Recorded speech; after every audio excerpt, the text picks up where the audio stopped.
NPS Balado, le balado de la revue Nouvelles pratiques sociales.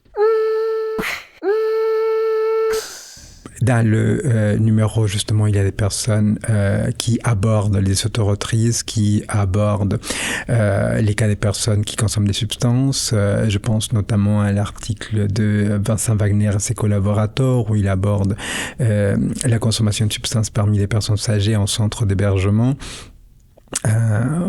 On le considère rarement, mais dans les centres d'hébergement pour personnes âgées, il y a également des personnes qui consomment des substances, que ce soit de l'alcool, que ce soit des médicaments ou d'autres types de substances qui ont un statut illégal. Il y a eu des mesures qui ont été mises en place avant la pandémie qui permettaient à certaines personnes d'accéder à ces substances, notamment les substances légales.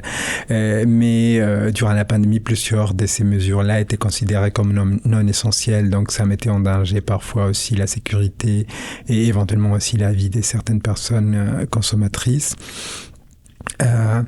Il y a eu aussi des rapports qui ont été produits au moment de la pandémie et après, montrant à quel point, par exemple, les personnes qui consommaient des substances, notamment des opioïdes, étaient davantage à risque des surdoses, notamment en raison de la fermeture des marchés.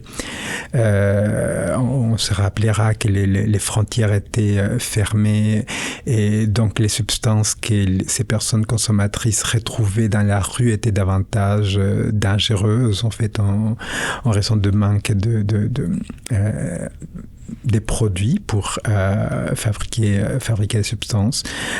Donc voilà, il y a eu davantage des surdoses alors qu'on vivait déjà et on continue à vivre une crise de surdoses au Canada liée notamment à la consommation d'opioïdes. Et je reviens sur les personnes en situation d'itinérance, donc qui, pour la plupart, n'avaient donc accès à de mesures de protection. Plusieurs organismes communautaires qui travaillent auprès de ces personnes-là étaient fermés parce que ce n'était pas considéré des mesures ou des organisations essentielles. Donc ça a affecté énormément aussi les populations les plus précarisées.